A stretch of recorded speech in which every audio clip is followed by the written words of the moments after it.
Radio Noida लोक मंच 91.2 FM पर मैं विनोद शर्मा आपका स्वागत करता हूं। हमारी विशेष सीरीज नोएडा 2021 ये उन लोगों को समर्पित है जिन्होंने नोएडा को बनते देखा, नोएडा को बनाने में अहम भूमिका निभाई और नोएडा के नाम पर वो इतने फेमस हुए हैं कि उन्होंने दूसरे दिल्ली में जाकर काम किया।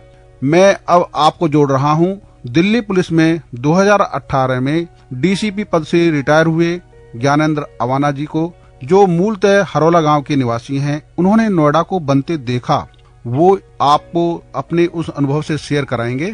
मैं ज्ञानेंद्र अवाना जी का अपने रेडियो स्टूडियो में स्वागत करता हूं। नमस्कार भाई साहब। नमस्कार विनोद जी, और आपके जितने श्रोता हैं उनको भी मेरा अभिवादन। मैं जानना चाहता हूं कि जब नोएडा बन रहा था तब आपने क्या महसूस किया? उस समय शुरुआती दौर में क्या देखा आपने यहाँ पे कि, और आपने क्या सुना था उस समय कि नोएडा जब बन रहा था? हरोला गांव क्योंकि सबसे पहले गांव है जिसकी जमीन एक्वायर हुई थी उस समय। जी, एक तो मैं एक विशेष जो इंसिडेंट है उसका यहाँ पे जिक्र करूंगा जी। कि शुरू में हम लोगों की ये धारणा थी जी कि नोएडा सक्सेसफुल नहीं होगा, नोएडा सफल नहीं होगा, क्योंकि उस वक्त ये जो जमीन थी, इस जमीन में पानी ये उसके जमुना के साथ थी, तो पानी बहुत ऊपर था, 10-15 फीट पे ही पानी निकल आता था जी। तो कैसे इतनी बड़ी बड़ी फैक्ट्री बनेगी, क्या कुछ होगा, तो इसमें बहुत कुछ संशय था।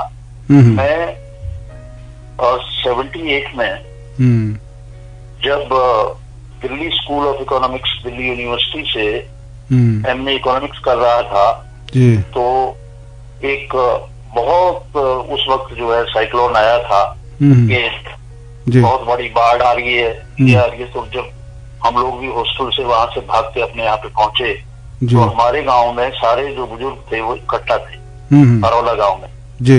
और ये चर्चा कर रहे थे कि भाई ये पानी आ रहा, बांध जो है वो टूट जाएगा और ये जो लोहे का पुल है शादरे का, इसको भी तोड़ने की बात है, इसके ऊपर से पानी बह रहा था। तो बस अब ये तो फेल हो ही गया, अब अपना खेती बाड़ी फिर से शुरू करते हैं। तो एक तो ये याद है, तो बिल्कुल हमें भी ये लग रहा था कि ये कभी सक्सेसफुल नहीं होगा। और आज आप देख रहे हैं दूसरी एक घटना है जी, जिसको मैं आपने किया तो वो भी मेरे मस्तिष्क में अभी आई कि नोएडा का जो दफ्तर था, पहला दफ्तर, वो क्लॉथ प्लेस में था। यहाँ तो ऐसी कोई चीज थी नहीं कि जहाँ ऑफिस बनाया जा सके जी। और उसमें जो है उस वक्त के उन्हें चीफ एग्जीक्यूटिव ऑफिसर कहते थे जी, धीरेन्द्र मोहन मिश्रा जी। हाँ, आईएएस थे पहले जी। तो उनके पास हम लोग पहुंचे, हमारे गांव के 3 लड़के। जब वो थोड़ा सा हुआ तो 2 रूम से सारा ऑफिस चलता था।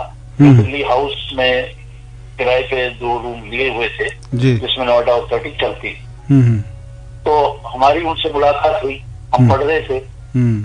तो हमने जो है उनसे कहा कि भाई हमें रोजगार और ये चीजें दो, जैसा दिमाग में था उस वक्त, इतना मैच्योर माइंड नहीं था।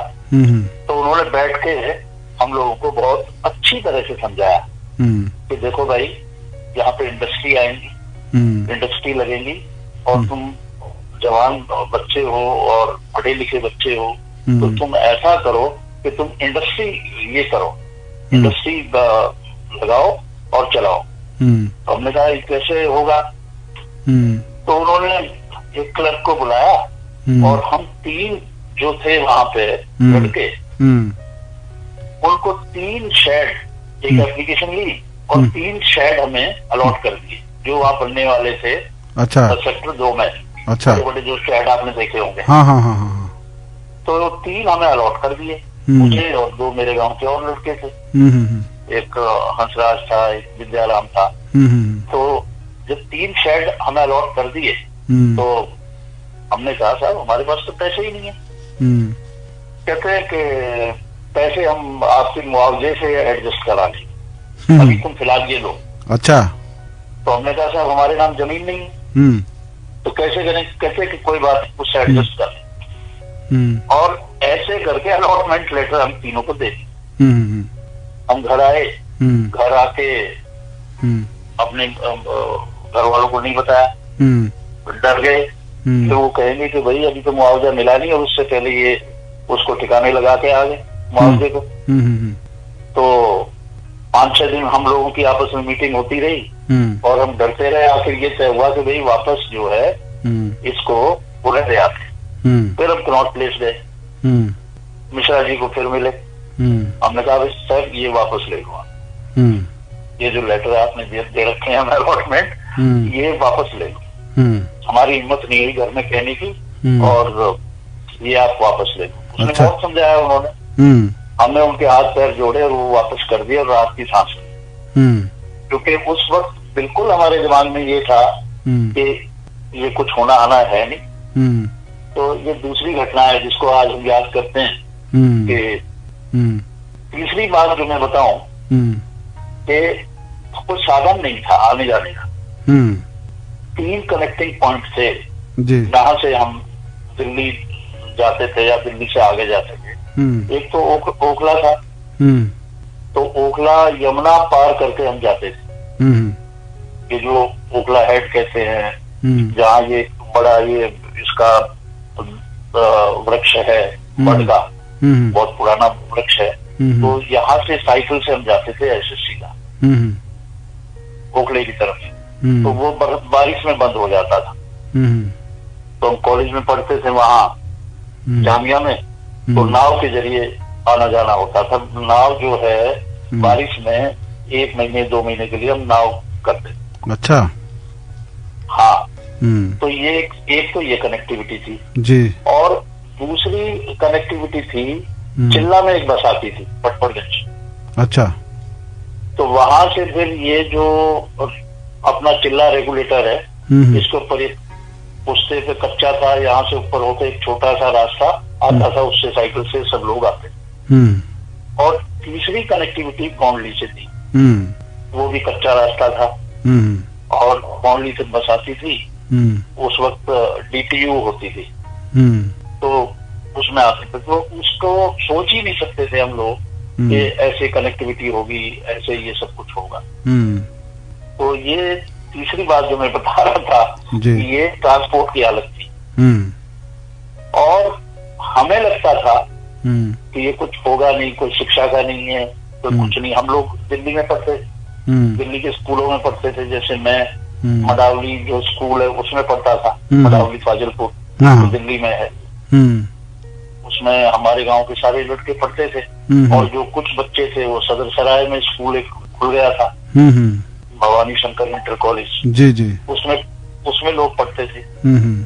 तो ये सब चीजें हैं। और यहाँ तक भी बात होती थी, उस वक्त अफवाहें चलती थी। जैसे हमारे गांव के दोनों तरफ रोड जब बनने शुरू हुए जी, तो अपनी बुद्धि का लोगों ने इस्तेमाल किया, कहा कि भाई इधर भी रोड आ गया और इसके बिल्कुल पैरेलल सामने दूसरी तरफ भी आ गया, तो ये गांव यहाँ पर नहीं रहेंगे, ये गांव भी हटा लिए जाएंगे। जब नोटिफिकेशन हुआ तो जो प्राइमरी स्कूल है हमारे गांव का, हरौला का, इसमें CRP और पैरामिलिट्री फोर्सेज आ गई। तो ये था कि भाई गांव हटाया जाएगा। और ये सब कुछ, किसी की हिम्मत नहीं होती थी। इमरजेंसी के पास का ये पीरियड था, तो किसी की हिम्मत नहीं होती थी कि क्या बोले जी, क्या कहें। और इतना डर किसानों के उसमें घुसा दिया था कि वो कुछ भी ना कर सके। फिर गांव जो था उसमें इन्होंने क्या किया कि घर घर में घुस के उसका जो है नाप लिया और डरा दिया कि तुम्हारा जो एक घर है ये भी नहीं रहेगा। तो अच्छा। अगर आप देखें, हरौला एक ऐसा गांव है कि जिसमें इन्होंने अपनी आबादी की भी जमीन छोड़ दी थी डर की वजह से। ऐसा एक ये हुआ, पहला गांव था नोएडा का। और पहला गांव होने की वजह से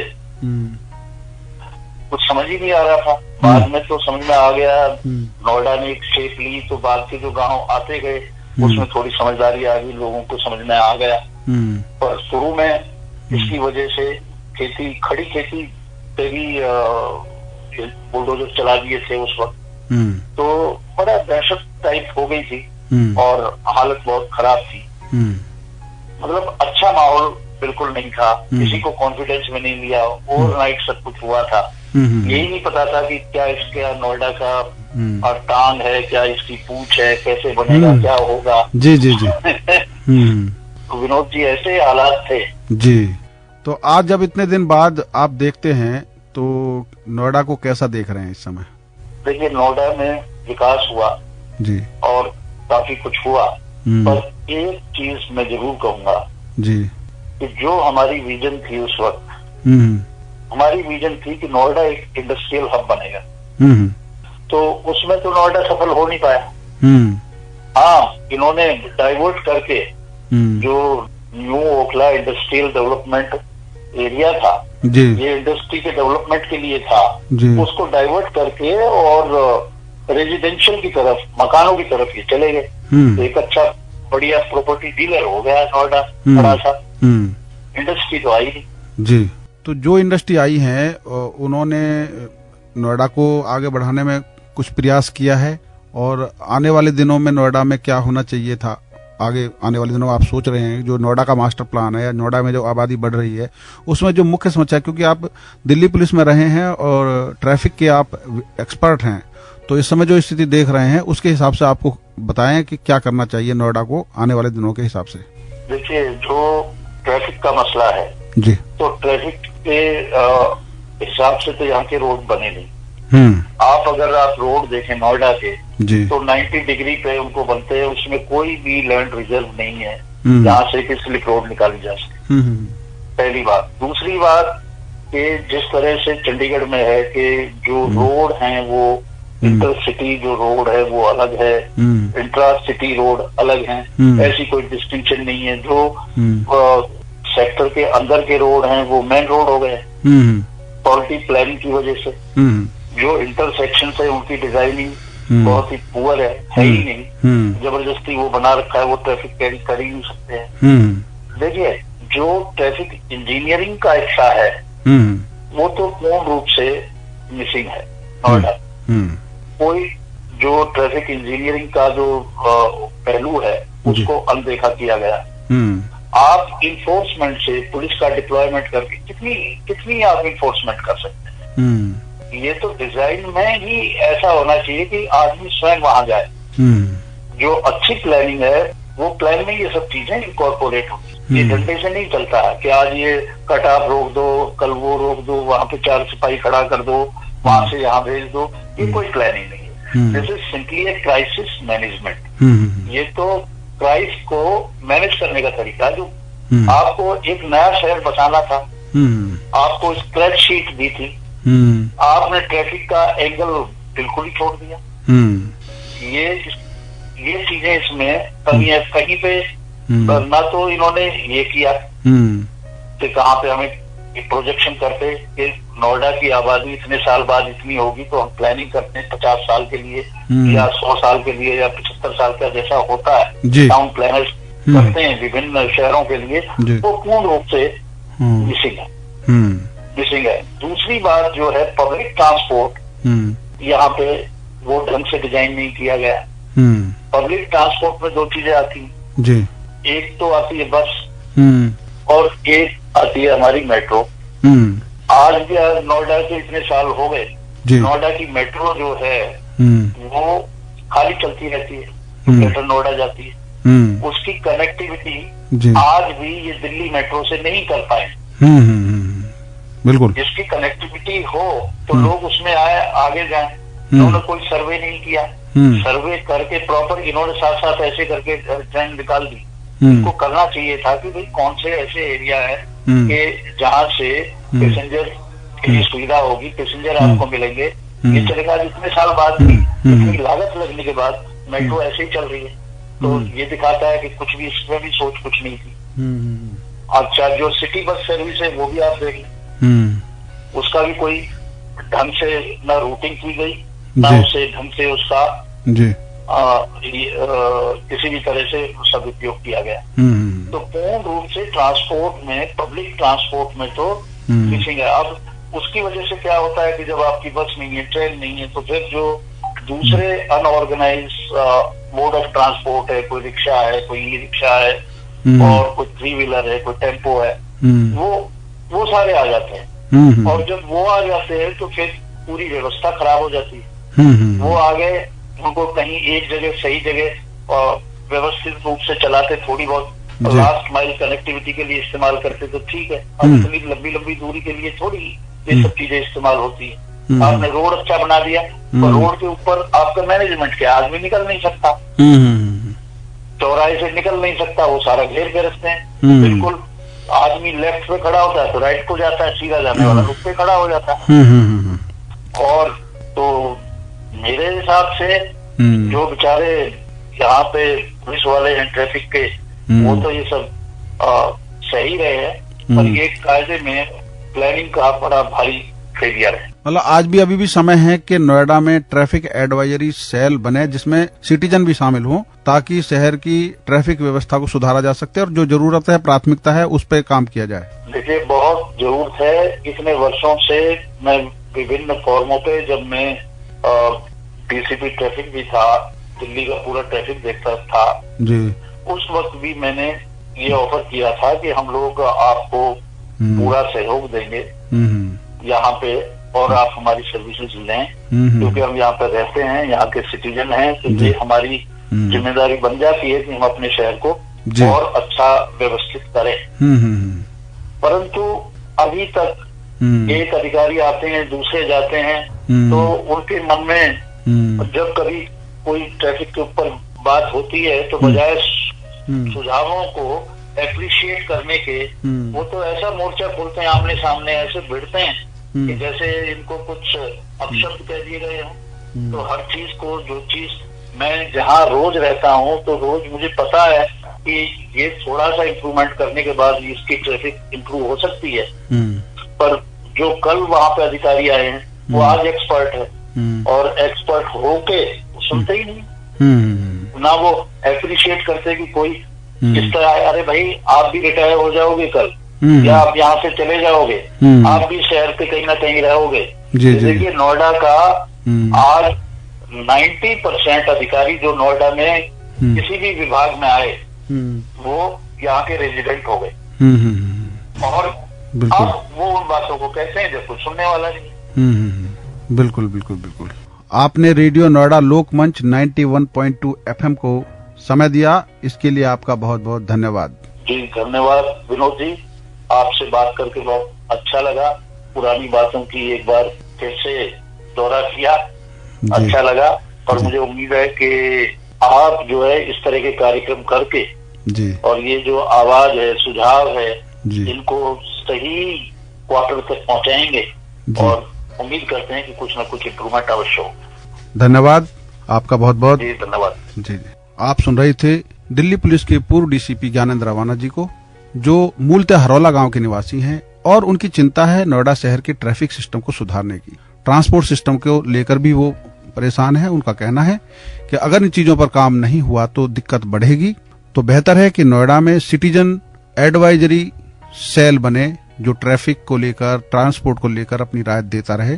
इस पर काम होना बहुत जरूरी है। आप सुनते रहिए रेडियो नोएडा लोकमंच 91.2 FM, आपकी अपनी आवाज। धन्यवाद।